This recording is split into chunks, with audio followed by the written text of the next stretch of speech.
هناك بعض الجزائريين يستعملون مثلا في التعبير عن تأخر بعض الأمور، يقولون كل عطلة فيها خير.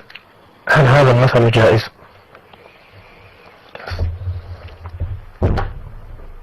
الحمد لله والصلاة والسلام على رسول الله. مما لا شك فيه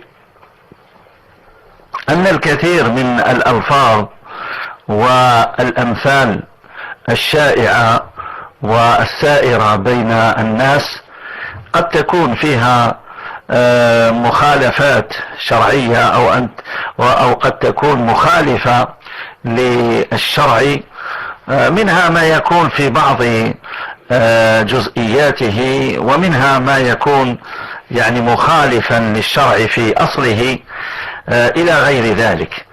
وهذا المثل الذي يعني يستعمله الصغير والكبير والرجل والمرأة بمناسبة أو بغير مناسبة، لا شك ولا ريب أنه ليس صحيحا على إطلاقه، لأنه ورد بهذا العموم أو بهذا الإطلاق كل عطلة فيها خير. والمقصود بالعطلة هنا يعني من التأخر أو التأخير، يعني كل تأخر عن أمر ما يكون فيه خير. وهذا لا شك ولا ريب أنه مخالف لما دلت عليه النصوص الشرعية في باب من أبواب الخير، أو في أمر من الأمور التي هي أهم الأمور، ألا وهي عبادة ربنا تبارك وتعالى التي من أجلها خلقنا.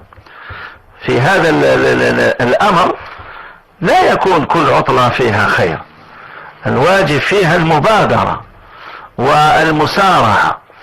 ولهذا في أفضل الأعمال التي تعبدنا الله عز وجل بها، ألا وهي الصلاة، الأفضل في إتيانها أن يأتيها المسلم في أول وقتها. الأفضل ومعلوم لدينا جميعا أن كل وقت من أوقات الصلاة له أول وآخر، والأفضل في كل الصلوات أن نأتي بها في أول وقتها، إلا في صلاة العشاء أو في صلاة الظهر بالنسبة للمناطق التي يكون فيها الحر شديدا.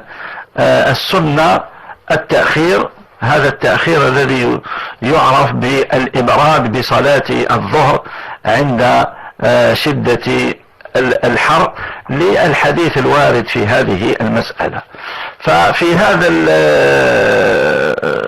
في هذه المسألة هذا المثل نقول أنه يتعارض مع هذا الأصل، فليس كل عطلة فيها خير في هذا الباب.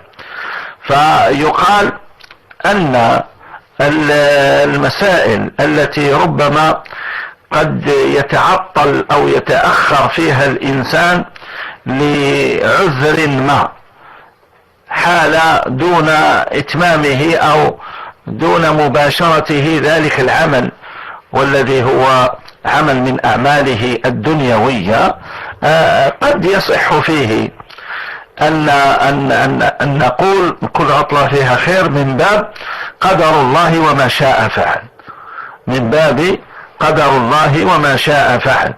يعني كان من المفروض أن يذهب لمكان ما وتعطلت سيارته أو منعه مانع، فيقول حين ذاك قدر الله ما شاء فعل، أو هذا المثل الشائع كل عطلة فيها خير في هذا الباب.